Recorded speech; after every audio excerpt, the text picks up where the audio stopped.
Oke, Bismillahirrahmanirrahim. Assalamualaikum warahmatullahi wabarakatuh. Selamat pagi menjelang siang teman-teman calon sarjana informatika Unsia. Di pertemuan kedua di sesi kedua ya.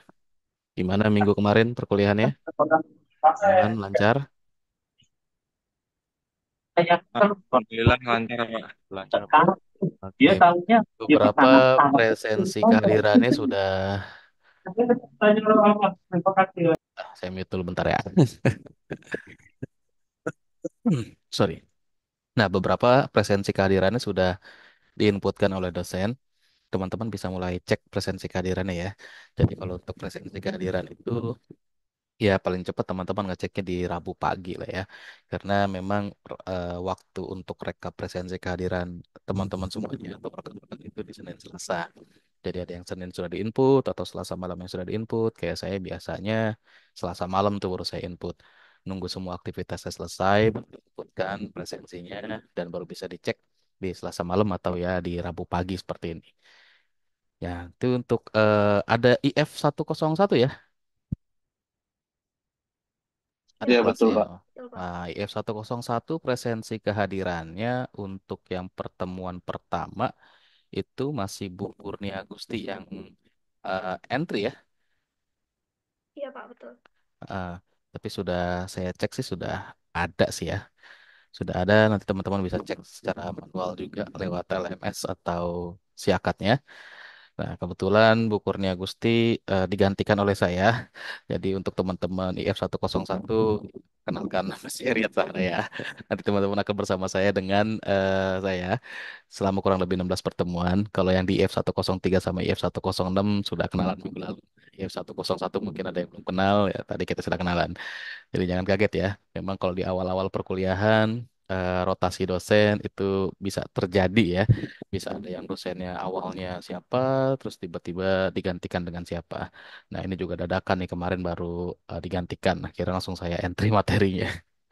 Nah terus untuk IF101 ada informasi tambahan. Materi di sesi kedua itu double ya.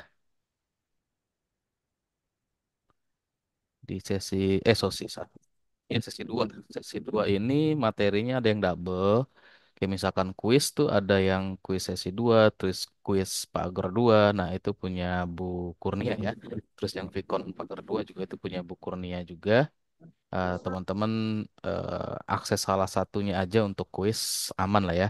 Karena saya nggak bisa delete karena yang delete awalnya adalah Bu Kurnia Gusti. Jadi tidak bisa dihapus. Teman-teman ikuti salah satunya, silahkan aja untuk kuisnya. Atau akses materinya juga salah satunya aja. Tidak harus kedua-duanya. Tapi kalau ada yang mau sampai akses kedua-duanya ya silahkan aja diperbolehkan ya. Oke, untuk IF103, 106 aman ya? Insya Allah aman Pak. Oke. Sip, kita masuk materinya aja. Materi hari kedua ini tentang algoritma ya.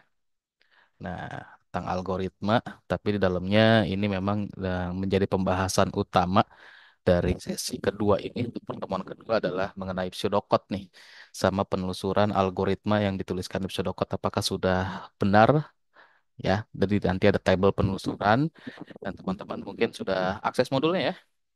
Harusnya sih sudah diakses modulnya.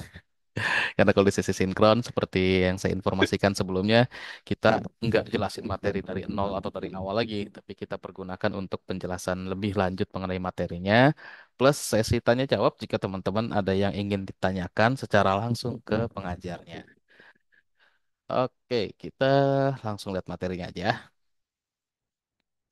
Nah, untuk outline ya yang dibahas di materi di sesi kedua atau di pertemuan kedua ada terminologi algoritma, terus struktur dasar algoritma, sama bentuk penulisan algoritma.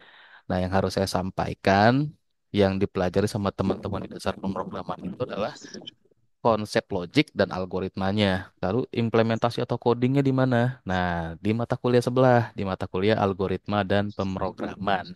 Ya, mata kuliah pemrograman. Di mata kuliah dasar pemrograman ini, teman-teman akan ngebahas atau mempelajari terminologi algoritmanya, sorry, konsep logiknya, ya. Jadi dikuatkan logikanya plus terminologi algoritma. Apa sih terminologi algoritma? Di pertemuan pertama sudah dijelaskan ya.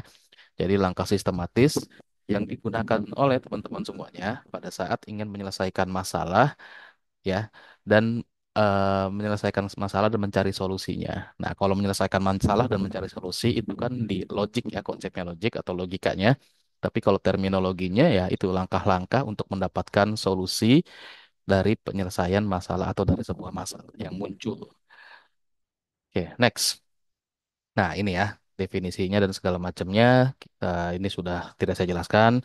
Teman-teman yang pasti tadi algoritma itu ada urutan langkah sistematis ya. Dan di sini yang harus digarisbawahi adalah langkah yang terbatas. Kenapa langkah yang terbatas, terus ada diskrit juga, terus ada instruksi yang tidak ambigu memecahkan masalah. Karena memang kalau langkahnya tidak terbatas kan berarti langkahnya panjang atau tidak efisien ya. Langkah yang terbatas itu yang dimaksudkan adalah agar penyelesaiannya tepat dan cepat atau efisien. Kalau diskrit, setiap permasalahan yang diselesaikan dengan perhitungan algoritma atau metode itu pasti akan ada perhitungan aritmatikanya. Nah, itu makanya disebut dengan diskrit juga atau nyata atau konkret gitu ya. Nah, instruksinya juga tidak ambigu gitu ya, tidak ambigu untuk memecahkan masalah tertentu. Yang dimaksud tidak ambigu itu seperti apa? Ya, misal ada permasalahan, kita bicara gampangnya gini, contoh yang banyak kita ketahui lah. Ada soal matematika yang diketahui adalah contoh ada soal matematika untuk menghitung luas sebuah bangun datar, contohnya persegi panjang, gitu ya. Jadi yang ditanyakan itu sudah langsung ada mencari luas bangun datar persegi panjang. Dengan diketahui panjangnya sekian, lebar sekian, misalkan panjang 4, lebarnya 6. Nah, instruksi yang kita kerjakan karena sudah ada rumusnya, sudah ada metodenya atau algoritmanya untuk menghitung atau mencari luas persegi panjang itu adalah dikalikan panjang kali lebar ya. Jadi luas itu sama dengan panjang kali lebar. Nah, langkah itu yang dilakukan gitu ya. Langkah itu yang dilakukan dan tidak ada instruksi yang ambigu di situ. Langkahnya juga terbatas dan ada diskret, ada aritmatikanya. Ada inputnya ya, ada inputnya yang diharapkan untuk menghasilkan data output. Tadi inputannya apa contohnya? Nah, misalkan diketahui panjangnya sekian, lebarnya sekian, terus output yang ingin dicari itu apa? Lalu diproses inputannya ya dengan rumus tadi, panjang kali lebar, dan diharapkan menghasilkan output. Oke, nah algoritma ini, setiap algoritma emang nanti akan kita gunakan untuk memecahkan sebuah permasalahan atau problem ya yang dimana itu kita akan sering ketemu di setiap lini aktivitas apapun. Kayak di bisnis itu pasti akan ada, di kehidupan juga pasti akan ada. Contoh real gampangnya tuh di kehidupan, kalau lapar gimana cara memesan pizza, atau kalau lapar ya gimana cara menyelesaikan laparnya, ya tinggal makan gitu kan, gampangnya seperti itu. Oke, itu penjelasan simpel dari algoritma. Oke, saya mau langsung ke representasi algoritmik karena nanti teman-teman akan yang panjang itu di sini ya. Nah, ini bentuk-bentuk pseudocode nih. Memang untuk ininya keyword-keywordnya juga di sini dijelaskan sedikit. Dan untuk pseudocode ini ya, untuk pseudocode aturan penulisannya banyak banget. Kalau teman-teman cari referensi di internet juga ini sangat-sangat banyak. Tapi memang ada standar, bukan standar baku ya, tapi standar penulisan pseudocode atau sebuah algoritma yang dituliskan dengan pseudocode itu yang tidak ambigu dan yang baik itu seperti apa. Nah, itu nanti akan kita bahas juga. Oke, ini kita ke representasi algoritmik. Nah, representasi algoritmik ini isinya keyword-keyword yang nanti akan kita gunakan pada saat kita menyusun sebuah algoritma, ya, sebuah pseudocode yang berisi sebuah algoritma dengan representasi algoritmiknya atau keyword-keyword standarnya. Misal untuk input.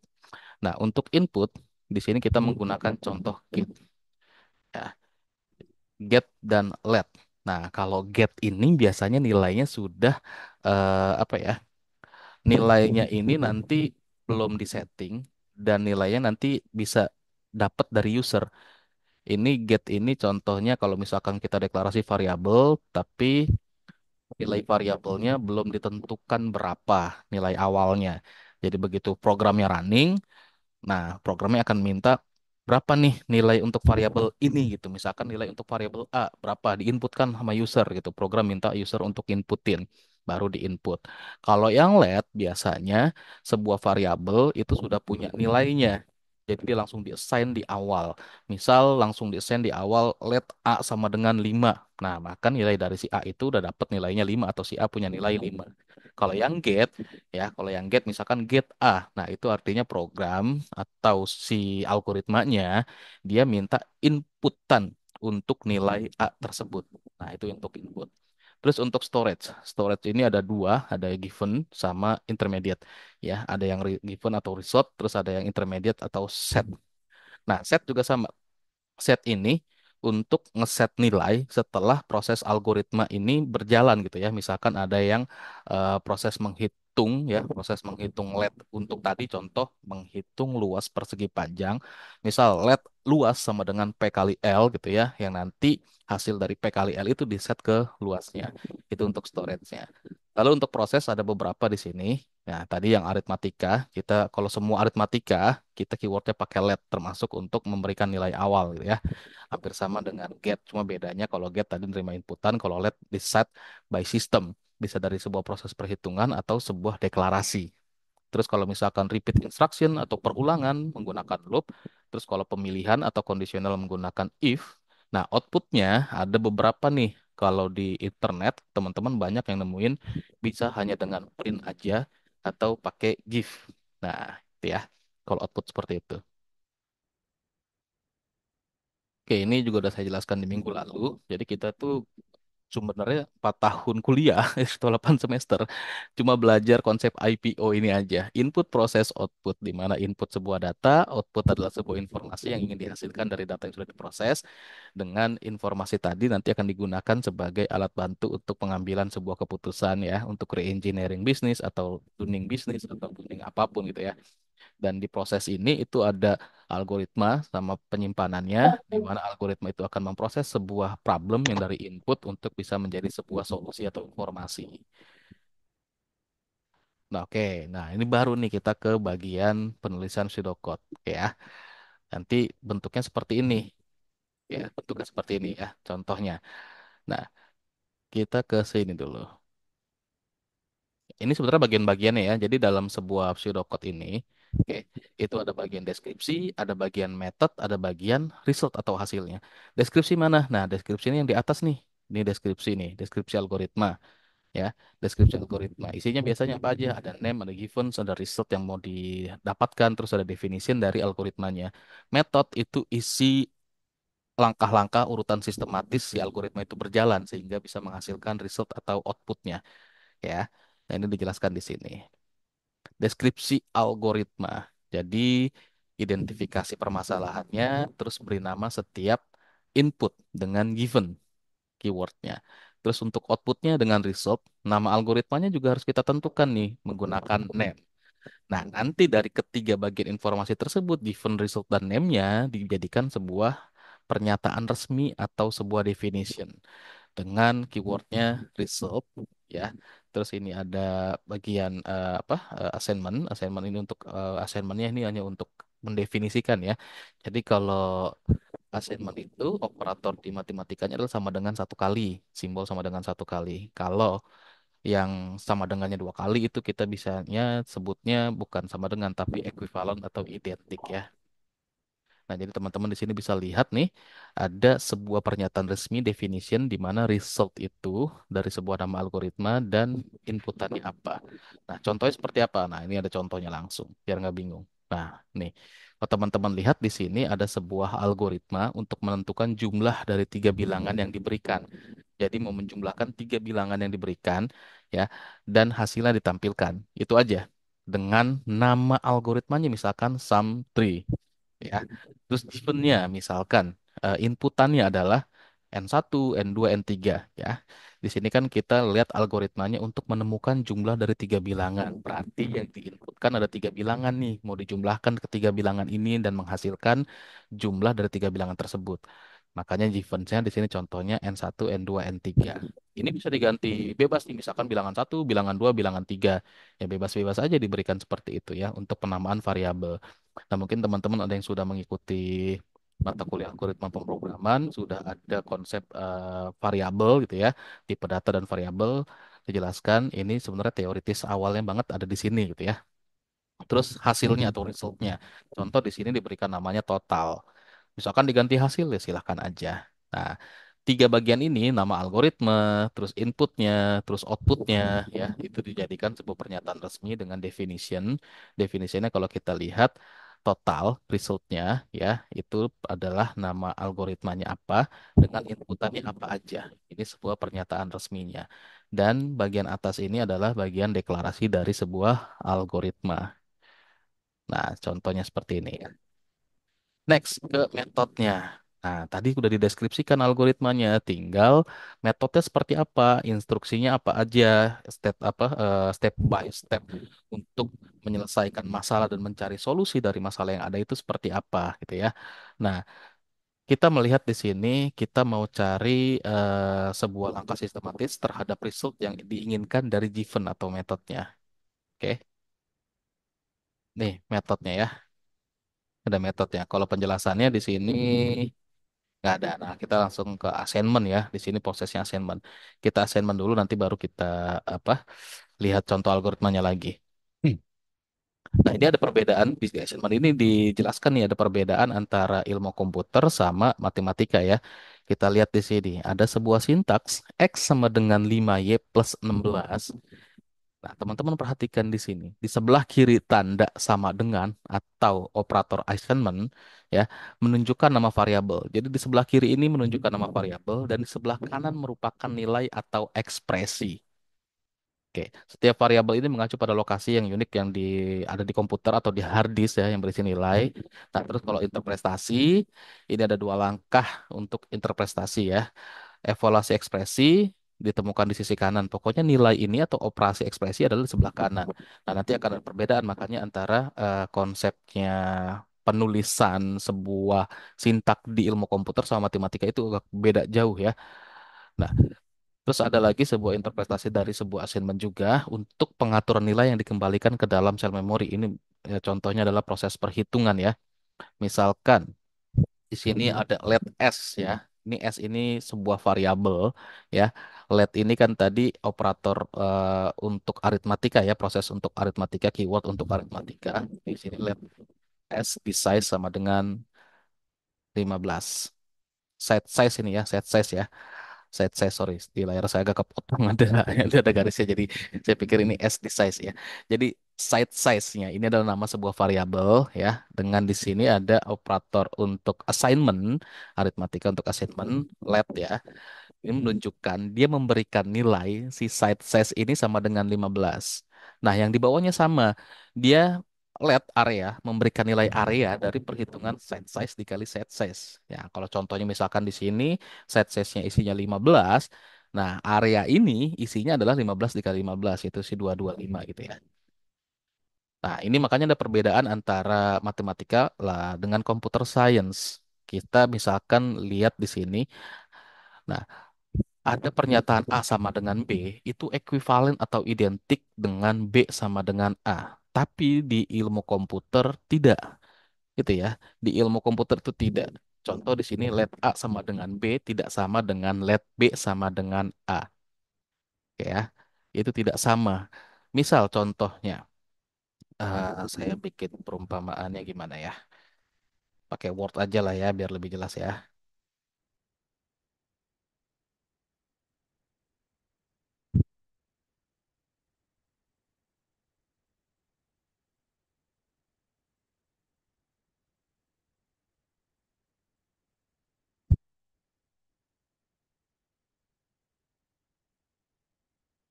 Nah, misal kalau di matematika, oke, A sama dengan B, kita bisa bilang ini identik dengan B sama dengan A. Seperti itu. Ya. Jadi A ini adalah B, B adalah A. Kalau di matematika seperti itu. Tapi kalau di komputer science, nggak bisa seperti itu. Contoh, A sama dengan B. Ini artinya, ya, ini artinya. Kita tadi lihat di sini ya, ada statement di sini. Teman-teman perhatikan di sini statementnya. Jadi yang di sebelah kiri tanda sama dengan atau assignment itu menunjukkan nama variabel. Oke, menunjukkan nama variabel. dan di sebelah kanan merupakan nilai atau ekspresi. Nilai yang ditugaskan atau ekspresi yang ditugaskan menjadi nilai dari si variabel yang di sebelah kiri. Nah, makanya di sini contohnya, kalau di ilmu komputer ditulis seperti ini, A sama dengan B, artinya A itu punya nilainya adalah B, ya. A itu punya nilai adalah B. Kalau B sama dengan A, ya, B itu punya nilai sama dengan A, atau nilainya dari B adalah A. Jadi dibacanya B itu nilainya A, nah, yang di bawah A itu nilainya B. Kalau yang di atas ini sama nih, B sama dengan A sama dengan B gitu. Misalkan kalau dikasih perumpamaan seperti ini. A sama dengan 3 ya, di sini ya. A sama dengan 3. Nah, di sini nanti akan ada kelihatan A ini 3, berarti B juga 3. Nah, di ilmu komputer memang konsepnya seperti itu. Agak bingung kalau kalau teman-teman mungkin ada yang pikir kalau dikasih nilai kayak gini berarti nanti sama dong gitu.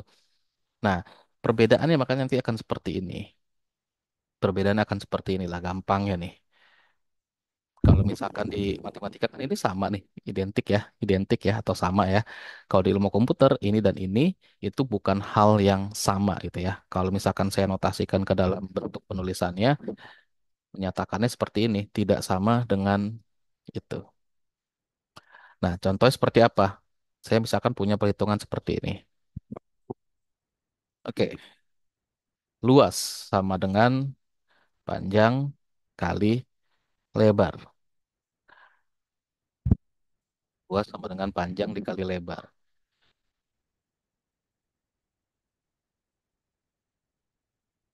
Kemudian ya, kecilin dikit. Oke. Di ilmu komputer, ini benar. Nah, kalau di matematika, contohnya ya, luas, nah ini saya copy aja lah.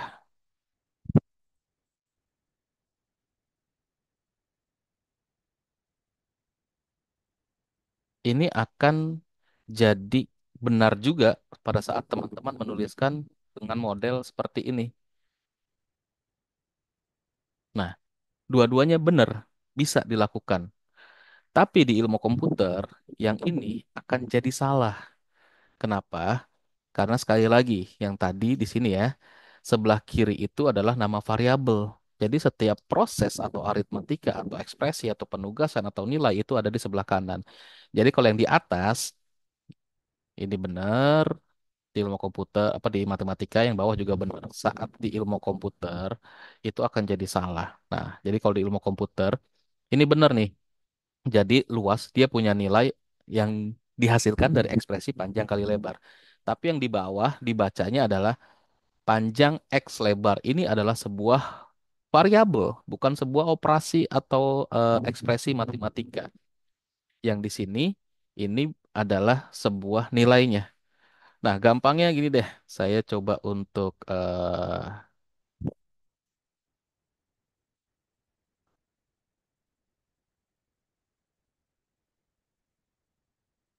menunjukkan di ini ya, C++ ya.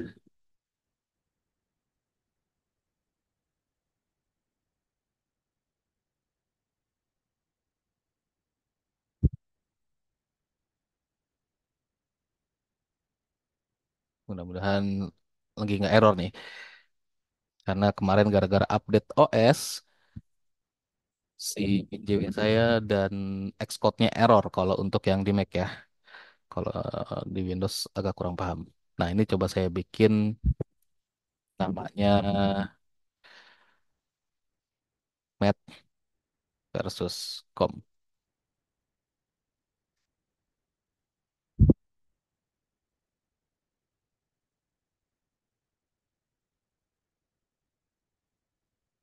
Wah, error lagi nih kayaknya.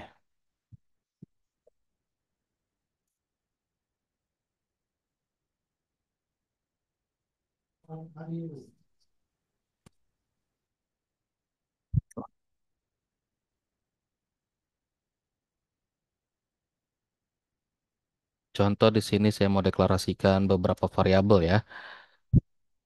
Ada panjang, terus ada luas, luas, panjang, lebar ya. luas, panjang, lebar.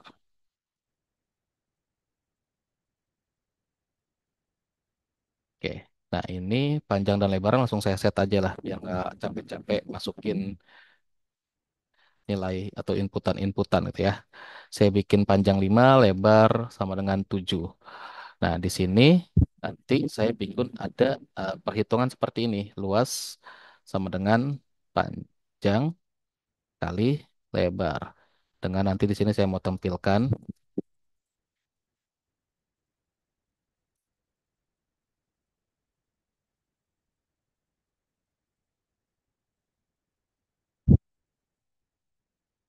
Nah, ini aja.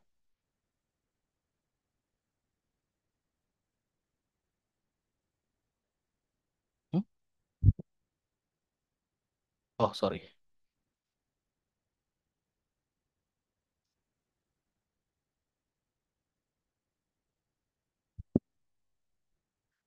Ini kelihatan hasilnya tampil 35. Sekarang saya balik jadi kayak gini.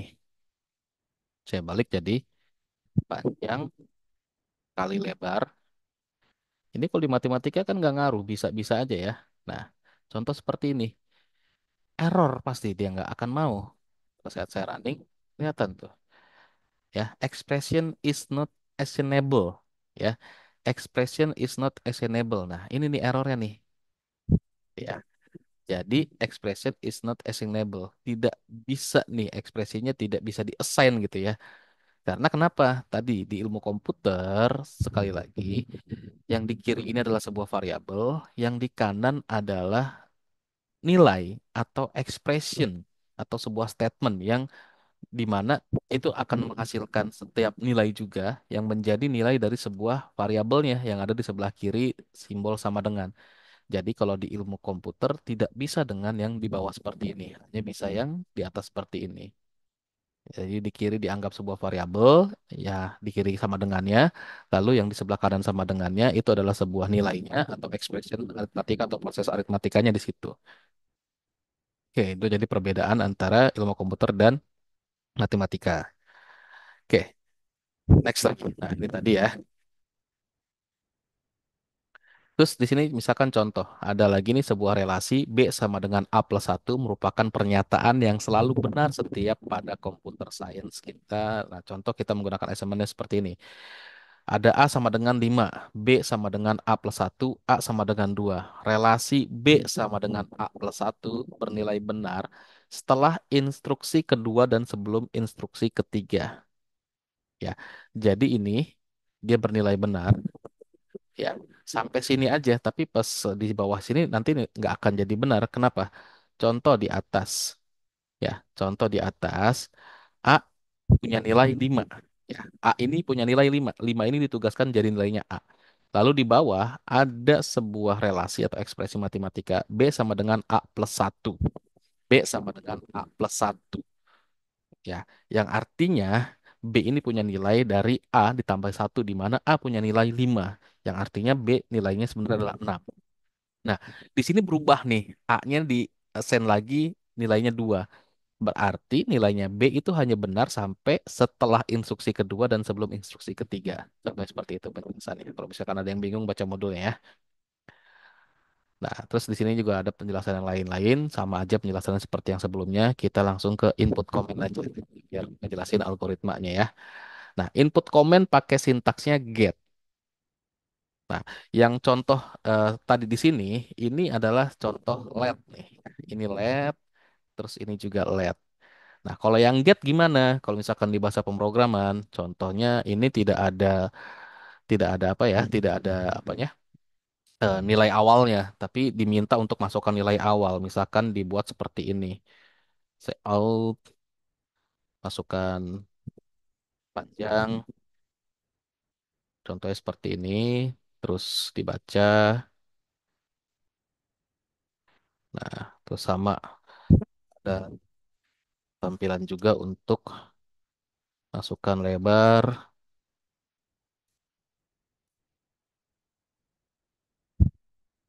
Nah, ini adalah proses get nih, ya. Kenapa? Karena di awalnya tidak ada assignment nilai awal untuk setiap variabel, tapi minta untuk dimasukkan nilai-nilainya. Misal kalau pada saat di running jadi bentuknya seperti ini. Nah, panjangnya minta dimasukkan. Terus lebarnya juga minta dimasukkan nilainya. Itu adalah proses get nih, yang ini. Nah, yang luas ini adalah proses let. Kenapa? Karena di-assign kan minta inputan ya. Memang diinputkan juga, tapi dari proses aritmatika atau pemrosesan di komputernya, bukan dari inputan user. Kalau dari inputan user itu pakai get. Tapi kalau misalkan nilainya sudah ada di codingnya atau dari sebuah proses aritmatika itu let ya. Jadi jangan sampai ketukar. Nah, ini contohnya. Nah, ini give ya untuk outputnya. Jadi variabel yang diperoleh dari result. Contohnya give area. Contoh seperti itu. Nah, ini ada contohnya ya. Give itu untuk ngeprint ya. Kalau let itu untuk aritmatika, give itu untuk ngeprint atau menampilkannya. Contoh yang ini ya. Algoritma untuk menemukan jumlah dari tiga bilangan. Oke, ini tadi sudah dijelaskan ya. Ada deklarasi itu yang di atas dari name, events, result, sama definition itu adalah bagian deklarasi. Di mana name adalah nama algoritmanya, events adalah inputnya, result adalah outputnya, definition adalah statement resmi dari algoritma ini. Metode adalah isi dalam berjalannya algoritma. Give total itu adalah resultnya. Kita bisa lihat di sini metodenya get n1, get n2, get n3 dengan nanti di sini kan mau menemukan jumlah dari tiga bilangan. Nah, ada proses aritmatika let total sama dengan n1 plus n2 plus n3 yang dimana hasil dari perhitungan ini nanti akan ditampilkan ya. Si total ini akan ditampilkan. Jadi let untuk proses aritmatika dan memberikan nilai dari sebuah proses ya. Kalau give untuk menampilkan. Lalu ada lagi contoh untuk algoritma yang kedua. Ini untuk yang menemukan hasil dari operasi pembagian. Nah, sama aja. Tinggal bedanya namanya beda. Difference-nya ya lihat ya. Dua buah bilangan, difference-nya cuma dua nih. Ada X sama Y. Result-nya quotient. Definisinya statement yang digabungkan. Statement responnya. Metodenya get X, get Y. Terus let quotient sama dengan X dibagi Y. Tampilkan quotient-nya. Nah, terus ini sama ya. Ini hasil penjumlahan dan perkalian. Algoritma keempat juga sama. Habis dari jumlah nyari rata-rata. Nah, ini yang jadi pertanyaan forum juga. Ada intermediate. Nah, intermediate ini adalah variabel perantara, variabel yang tidak disimpan permanen nilainya. Jadi, untuk menyimpan nilai sementara. Fungsinya untuk apa? Salah satu contohnya adalah untuk pada saat ingin menukar nilai dari dua bilangan, tapi tidak boleh ada proses aritmatika dan tidak boleh menambahkan variabel menggunakan intermediate. Nah, nama intermediate contoh di sini temp. Oke, setelah dibuat ke Mesidokot, kita harus ini ada summary-nya ya, teman-teman bisa baca penelusuran algoritma untuk mengeksekusi urutan instruksi, terus memeriksa hasil yang benar ya. Contohnya ini hanya untuk memeriksa aja. Nah, ini contohnya seperti ini. Urutannya ada di sini, langkah satu, langkah dua, terus langkah tiganya. Nah, langkah empatnya seperti ini. Ini penelusuran untuk contoh algoritma yang algoritma 4 nih, algoritma 4 ini yang ini. Ya, yang menentukan jumlah dan rata-rata dari tiga bilangan yang diberikan. Jadi metodenya di sini dapat di number satu, number 2, number 3, terus nanti ada proses aritmatika untuk menjumlahkan 61, 62, dan 63 jadi nilainya untuk sum. Terus average ini itu hasil dari sum dibagi 3. Nah, kita lihat di sini penelusuran algoritmanya dari metodenya aja. Jadi tidak dari deklarasi, langsung dari metode sampai dengan resultnya untuk penelusuran algoritma. Nah, contohnya bilangan yang diberikan untuk 61, 62, 63 adalah 24, 31, dan 35. Terus untuk di sini ada beberapa kolom di tabelnya. Ada pertama kolom method, yang ini kolom number ya. Ini opsional, tapi ya baiknya ada dibuatkan untuk menentukan urutan eksekusinya. Jadi ini seolah-olah teman-teman dari si compiler ya. Compiler itu kalau misalkan kayak di sini ya, nih. Ini kan di compile dulu nih, bahasa pemrograman di compile, dikenali dulu sama mesin komputernya. dan mesin mengerti prosesnya apa aja, nanti hasilnya akan ditampilkan juga untuk ditampilkan ke user. Compiler itu dia memeriksa baris per baris. Oke, kayaknya Proses kayak perjalanan dia kompiler. controller mana? Persis yang tadi nih. Nah, Oke, nah di sini bisa teman-teman lihat, contoh di sini ada 7 baris program ya, contohnya atau ada 7 baris algoritma. Dengan baris yang pertama, get 61 itu ada di line pertama, get 62 ada di line kedua. Nah, di get 61 di line pertama nanti di sini adalah sebuah oke, sorry.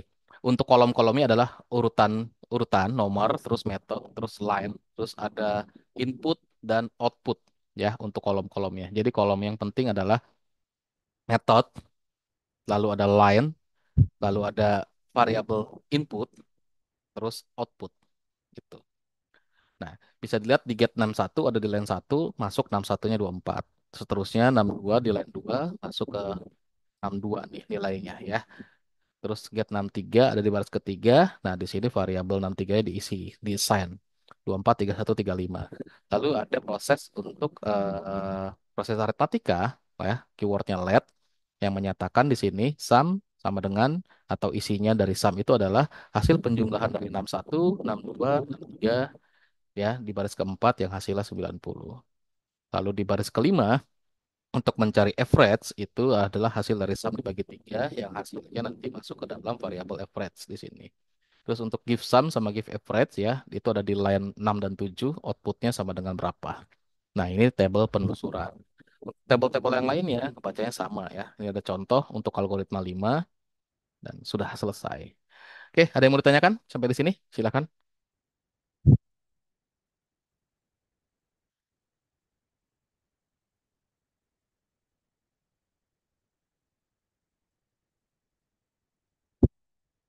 Silakan kalau ada yang mau ditanyakan. Di akhir modul, teman-teman bisa melihat ada evaluasi. Ya, silakan dicoba secara mandiri aja ya. Contohnya sudah ada di modulnya. baik, Pak.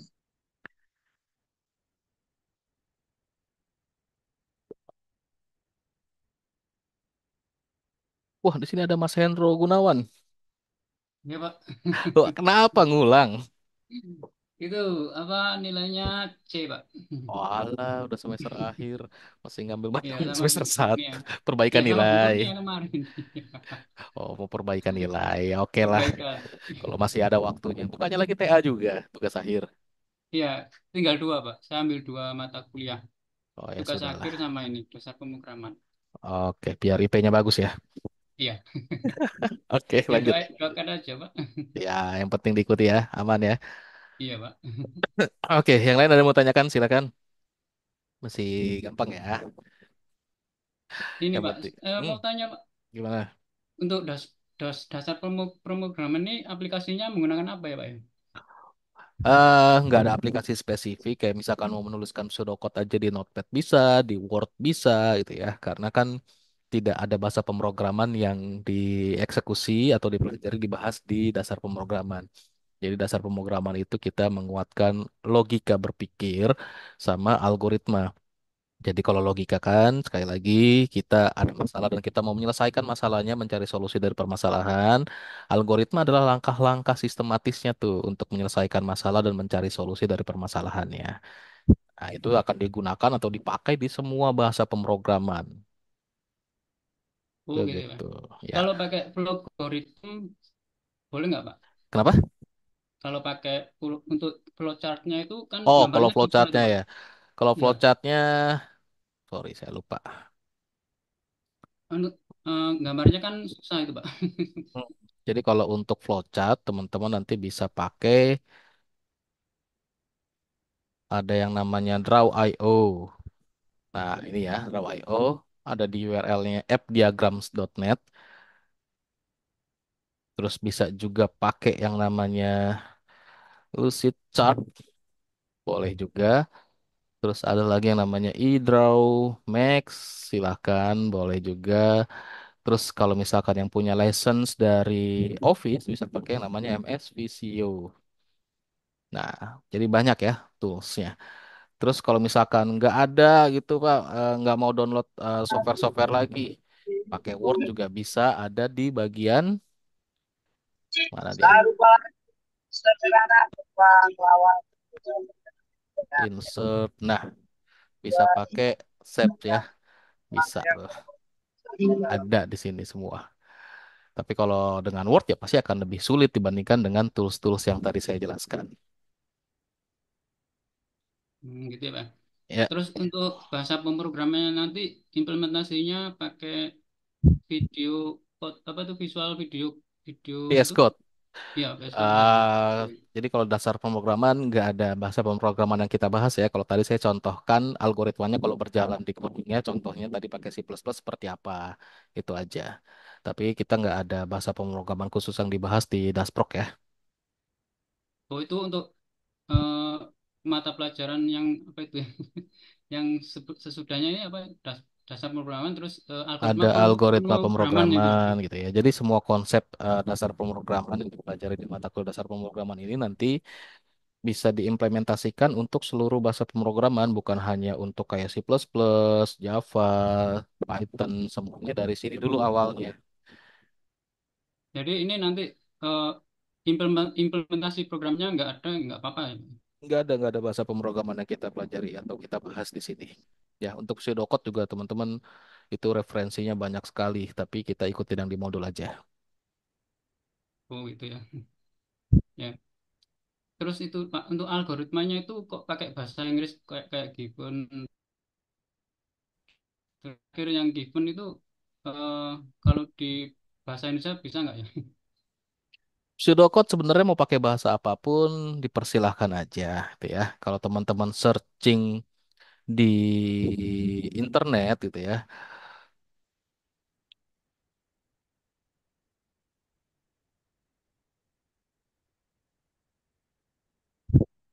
di mana dia?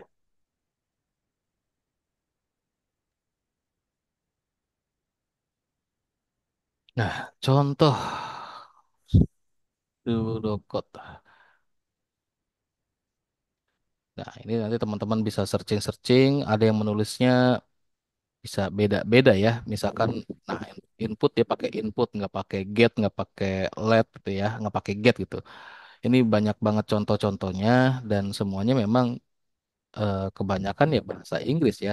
Tapi kalau misalkan ini tergantung kebutuhan ya. Kalau misalkan contoh di timnya atau di saat kerja bareng tim atau di kebutuhannya menggunakan bahasa Indonesianya, menggunakan bahasa Indonesia nggak masalah ya silakan aja dipakai gitu ya. Cuma kenapa bahasa Inggris? Karena beberapa bahasa pemrograman kayaknya hampir semua bahasa pemrograman ya. Kayak misalkan contohnya Python lah. Itu sebenarnya kan cuma translatean aja dari bahasa Indonesia ya. Cuma kan memang compilernya mengenalinya itu ya dengan keyword-keyword yang di bahasa Inggris kan. Saya tahu juga semua bahasa pemrograman ini kebanyakan memang masih bahasa Inggris kebanyakan ya, bersinggungan dengan bahasa Inggris.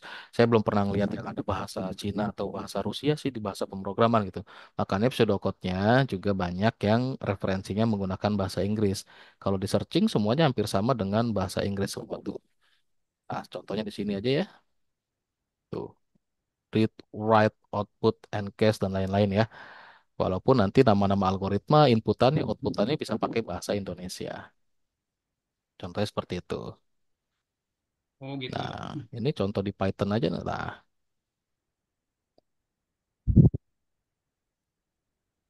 Oke Pak, kalau gitu terima kasih ya Pak ya. oke.